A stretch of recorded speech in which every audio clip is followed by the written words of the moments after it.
So নমস্কার বন্ধুরা, welcome back to our channel. তো দুবাই উইথ আবুধাবি ট্যুরের চতুর্থ পর্বের ভিডিওটিতে আপনাদের সবাইকে স্বাগত।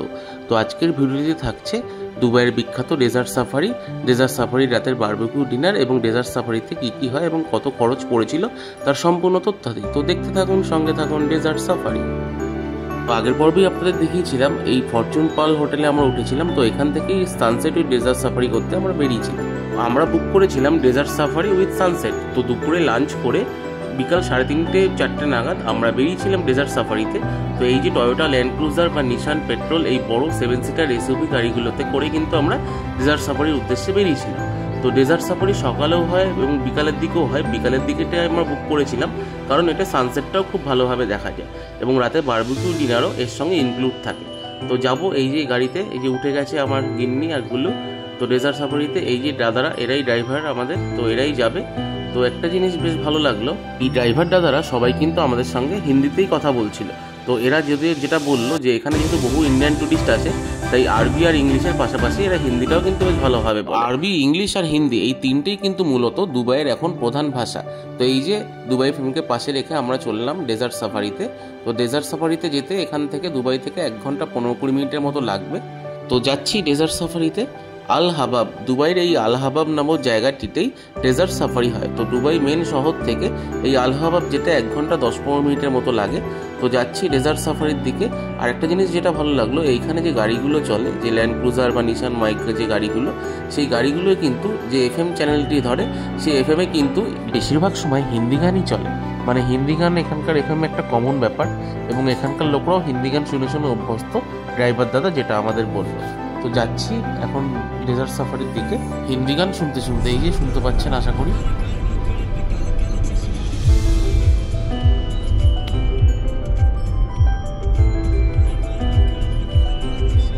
তো চারিদিকে আস্তে আস্তে মরুভূমি শুরু হয়ে গেছে, তার মধ্যে থেকে আমরা চলেছি ডেজার্ট সাফারির দিকে। এবার বলি ডেজার্ট সাফারিতে আমাদের কীরকম কী খরচা হয়েছিল। তো আমাদের ডেজার্ট সাফারিটা ছিল সানসেটের ডেজার্ট সাফারি। তো বিকাল 4টে নাগাদ হোটেল থেকে আমাদের পিক আপ করে রাতে বারবিকিউ ডিনার করি হোটেলে আবার ছেড়ে দিয়ে যাবে। তো আমাদের পড়েছিল পার হেড 280 ভারতীয় মুদ্রায় প্রায় 4500 টাকার মতো। এসে ডেজার্ট সাফারিতে যাওয়ার আগে এই জায়গাটায় আপনাদের একটু স্টে করাবে। তারপর আবার যখন সূর্য অস্ত যাবে সানসেটের সময়, তখন মেন ডেজার্ট সাফারি করতে গাড়িগুলো আপনাদের মরুভূমিতে নিয়ে যাবে। তো সাফারি শুরু হওয়ার আগে 25-30 মিনিট এখানে সময় কাটাতে বেশ ভালোই লেগেছিল। এর জন্য গাড়ি থেকেই এক জায়গায় নামালো। তো এখানে এই পয়েন্ট আমাদের এখানটা নিয়ে আসে। এখানকার নিয়ম হচ্ছে ডেজার্ট সাফারিতে এখানে নিয়ে এসে এই যে একটু সময় দেবে, এখানে আপনি বিভিন্ন রকম জয় রাইড বুক করতে পারেন। বুক করে তারপরে যখন সূর্য অস্ত যাবে তখন আর কি এই গাড়িতে করে আপনার ডেজার্ট সাফারিতে নিয়ে যাবে। একটা জিনিস, এই ডেজার্ট সাফারিতে যে গাড়িগুলো আসে বালির উপরে গাড়িগুলো নিয়ে যাওয়ার জন্য প্রত্যেকটা গাড়ির বালিতে যাতে চলতে পারে সেজন্য হাওয়ার প্রেশারটা কমিয়ে নেওয়া হয়। এই যে প্রত্যেকটা গাড়ি দেখছেন হাওয়ার প্রেশার কমাচ্ছে। তো এই গাড়িগুলো হাওয়ার প্রেশার কমিয়ে নিয়ে প্রথমে আমাদের বালির উপরে রাইডে নিয়ে যাবে। তারপরে আবার যখন আমরা দুবাইতে ফেরত যাবো তখন আবার এরা প্রেশার বাড়িয়ে নেবে। এই যে দেখুন হাওয়ার প্রেশার কমিয়ে নিচ্ছে গাড়ি। এইভাবেই প্রসেসটা চলে। এই প্রেশার কমিয়ে নিচ্ছে হাওয়া, তারপরে এই হাওয়ার প্রেশার কমিয়ে আমরা কিন্তু ডেজার্ট সাফারিতে যাবো, নাহলে বালিতে গাড়িটা স্কিড করবে, তাই হাওয়ার প্রেশারটা কমিয়ে নেওয়া হয়। তো এই গাড়িতে করে আমরা যাবো ডেজার্ট সাফারিতে। যেটা বলছিলাম, এই জায়গায় যেখানে নিয়ে আসলো গাড়িতে করে, তো প্রথমে এই বাইক রাইডগুলো হয়, এগুলো 150 AED করে নেয়। আর তারপরে এই জয় রাইড, এই কার রাইড যেটা, এটা 800 AED করে নেয়। তো আপনারা চাইলে এখানে এসে কিন্তু এগুলো রাইড করতেই পারেন। এই যে দেখুন বাইক নিয়ে সবাই জয় রাইড করছে দূরে, বেশ ভালোই। তো এখানে কিছুক্ষণ আমাদের সময় দিয়েছে গাড়ি করে নিয়ে এসে। তো এখানে কিছুক্ষণ আমাদের এই রাইডের জন্য সময় দিয়েছে।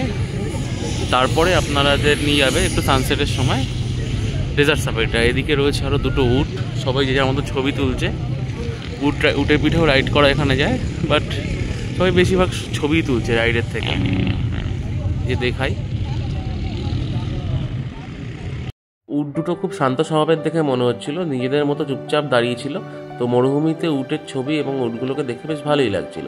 তো আরেকটা জিনিস যেটা ডেজার্ট সাফারিতে না করলেই নয়, ফ্যালকন ইগল বার্ড হাতে নেওয়া। তো এই হাতে নিয়ে একটা ছবি না তুললে মনে হয় না যে ডেজার্ট সাফারি সম্পূর্ণ হলো। তো প্রথমে হাতে একটু গ্লাভস পরে তারপর খালি হাতেই এই ফ্যালকন বার্ডটিকে আমি নিয়েছিলাম। তো খুব ভালো লাইফ টাইম এক্সপিরিয়েন্স ছিল আমার এটা। এবার আসি এই ঈগল বার্ড হাতে নিয়ে 3টে পোজ দিয়ে এরা ছবি তুলতে দিচ্ছিল বা ভিডিও করতে দিচ্ছিল, এর কত খরচা পড়েছিল। তো এর জন্য পড়েছিল 20 করে। তো 5-7 মিনিট এরা হাতে দেবে এবং 3টে বিভিন্ন রকম পোজে আপনাকে ছবি তুলতে দেবে। তো 20 করে এই এক্সপিরিয়েন্সটা কিন্তু বেশ ভালোই ছিল। এই যে দেখুন খালি হাতে ঈগল পাখিকে হাতে নেওয়া, একটু ভয় করছিল, বাট ভয়কে জয় করে এই ঈগল পাখিকে খালি হাতে ধরে নিলাম, খুবই ভালো লাগছিল।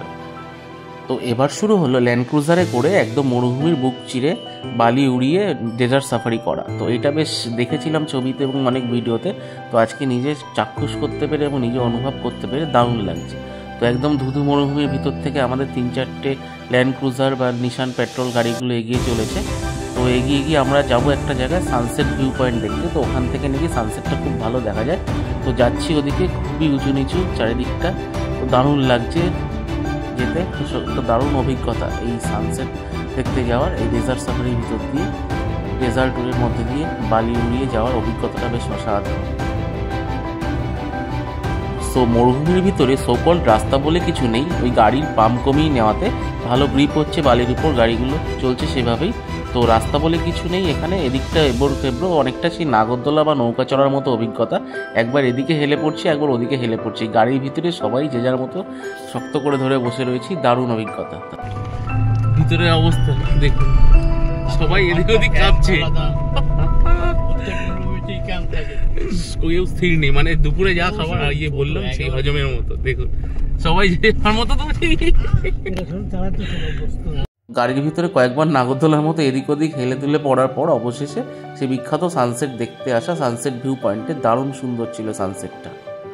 সাফারি শুরু হওয়ার প্রথমেই টেন্টে আমি ফ্যালকন ঈগল হাতে নিয়েছিলাম, আর এই সানসেট ভিউ পয়েন্টের এখানে ওয়াইফকেও এই ফ্যালকন ঈগল হাতে নেওয়ার একটা ব্যবস্থা করে দিলাম। এখানে ফ্যালকন ঈগল হাতে নিতে পড়েছিল 5 AED করে। তো আগেরটা 20 AED লেগেছিল আমার ওই ক্যাম্পে, বাট এখানে কিন্তু 5 AED অনেকটা কম। তারপর আবার শুরু হলো ভিউ পয়েন্ট থেকে সেই ক্যাম্পের দিকে ফেরত যাওয়া, সেই এবড়ো খেবড়ো মরুভূমির মধ্যে দিয়ে, রাস্তা বলা ভুল হবে, বালিগাড়ির মধ্যে দিয়ে চলেছি। তো সানসেটকে ডান দিকে রেখে আমরা চলেছি আমাদের ডেজার্ট সাফারির পরের পার্টটির দিকে। তো যাচ্ছি সেদিকে, চলুন আমাদের সাথে। মোটামুটি 40 থেকে 45 মিনিট মরুভূমির উপর আমরা ঘুরেছিলাম ডেজার্ট সাফারিতে। গাড়ি দাঁড়ালো, ওই ডেজার্ট সাফারিতে নিয়ে যাওয়ার আগে পাম্প কমিয়ে দিয়েছিল। তো এখন সেই ড্রাইভার ভাই আবার নেমে পাম্প দিচ্ছে। তো এখন পাম্প দিয়ে আমাদের নিয়ে যাবে ডেজার্ট সাফারির মেল অ্যাট্রাকশন, যে রাতে একটু ডিনার ও বেলি ডান্স যে শো হয় সেই শোতে। তো যাবো এখন ওখানে, চলুন আমাদের সাথে। ডেজার্ট সাফারির এই পার্টটি দেখে আমরা চলেছি ডেজার্ট সাফারির আরেকটি পার্টে, তো যেখানে রাতে বেলি ড্যান্স, টানোরা শো, ফায়ার শো, রাতের বারবিকিউ ডিনার হবে। তো এখান থেকে 35 থেকে 40 মিনিট লাগবে। তো চলুন আমাদের সাথে সেদিকেই যাচ্ছি। তো সানসেটের আগে মরুভূমির ভিতর বালি উড়িয়ে গাড়ি চড়ে আসলাম। তো এরপর যাচ্ছি ডেজার্ট সাফারির আরেকটি পার্ট, যেটা বললাম এই সেই শোয়ের জায়গাটা। তো এখানে বিভিন্ন একটা এনক্লোজার টাইপের করা, তো মরুভূমির ভিতরেই চারিদিকে পাঁচিল দিয়ে গিয়ে একটা ক্যাম্প টাইপের করা। তো এখানেই বেলি ড্যান্স, ফায়ার শো, টানোরা শো, রাতে বারবিকিউ ডিনারটা হবে। চলো ভিতরটা দেখাই। এই সুন্দর করে আমরা মঞ্চ করে এখানেই ড্যান্স হয় এবং ডিনারের ব্যবস্থা রয়েছে। তো প্রথমেই ঢুকে আমরা চা খাচ্ছি, চাও এখানে ফ্রি, মানে একবার টিকিট কেটে এখানে ঢুকলে ভিতরে চা, ডিনার সব কিন্তু ওর মধ্যে ইনক্লুড থাকে। তো আমরা এখন চা নেব, ঠান্ডার মধ্যে একটু ঠান্ডাও লাগছে, ভালোই লাগছে, চাটা ভালো হবে আশা করি। আর ইয়ে দেখাই বা বসার জায়গা, এই যে দেখুন, এইখানে বসে বসে আপনারা ডিনার ও ড্যান্স উপভোগ করতে পারেন। ফায়ার শো হয় এখানে, তো খুবই ভালো, দেখাবো সবই আপনাদেরকে, সঙ্গে থাকুন। সিট পেয়ে গেছি একদম শোয়ের মঞ্চের সামনেই, এই যে মঞ্চের প্রথম সিটটাই আমাদের। তো এখানে বসে আজকে শো অনুভব করব। তো শোয়ের চারিদিকটা দেখাই, প্রত্যেক শোয়ের চারিদিকেই এইরকম বসার জায়গা, এরকম সেই বালিশের মতো এগুলোর উপর বসতে হবে। এই যে দেখুন বালিশের মতো করা, এর উপর বসে আপনাকে শো দেখতে হবে, আর এখানে বসে খাওয়া দাওয়ার জায়গা। তো চারিদিকটাও দেখাই, দারুণ লাগছে পরিবেশটা, দেখুন কি সুন্দর।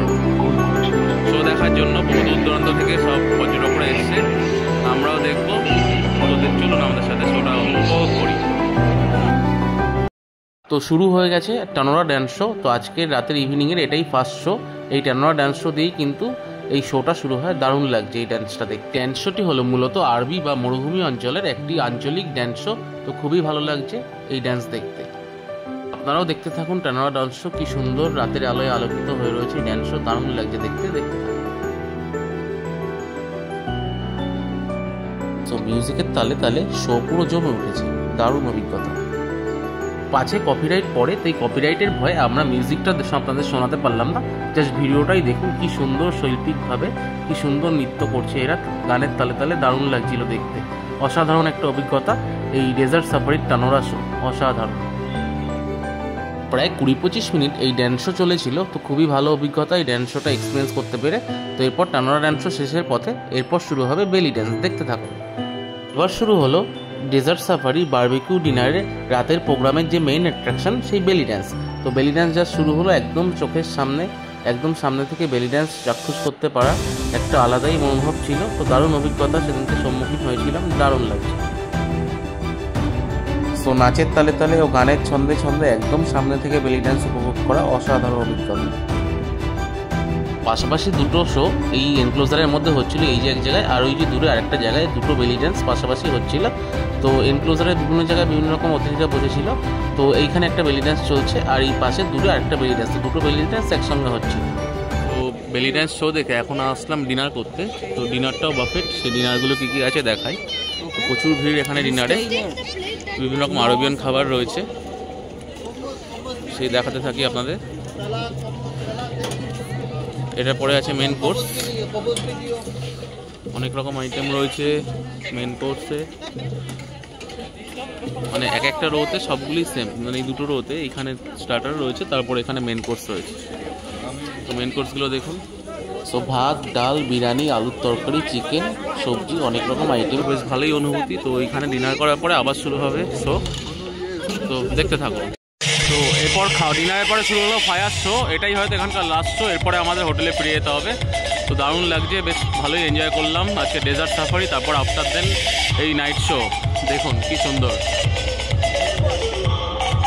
So night show with barbecue dinner শেষ করে আমরা চলেছি আমাদের হোটেলের দিকে। তো ডিনারটা কিন্তু অতটা ভালো ছিল না, মানে খাবারের টেস্ট মোটামুটি ছিল, আর এতই ভিড় হয়ে গেছিলো এই সময়, তো হুড়োহুড়ি লেগে গেছিলো। তো যাচ্ছি এখন হোটেলের দিকে, রাস্তায় দেখলাম একটি গাড়ি খারাপ হয়ে গেছে রাস্তার মাঝেই, বাট একটি পুলিশের বাইক সেটাকে কি সুন্দর গার্ড দিয়ে রেখেছে, সবাইকে সিগন্যাল দিচ্ছে অন্য গাড়িগুলোকে, সুন্দর লাগলো এই ব্যবস্থাপনাটা। অবশেষে desert safari with barbecue dinner complete করে আমরা আমাদের হোটেলে ফিরলাম। তো আজকের মতো জার্নি আমাদের পর্যন্তই। তো বন্ধুরা, দেখা হচ্ছে দুবাই ভ্রমণের পরের পর্বে। তো আমাদের ভিডিওটি যদি ভালো লেগে থাকে অবশ্যই লাইক, শেয়ার ও সাবস্ক্রাইব করবে, ও আমাদেরকে আরও ভালো ভিডিও আনতে উৎসাহিত করবেন। থ্যাঙ্কস ফর ওয়াচিং, দেখা হচ্ছে পরের ব্লগে। সবাই খুব ভালো থাকবেন, টাটা।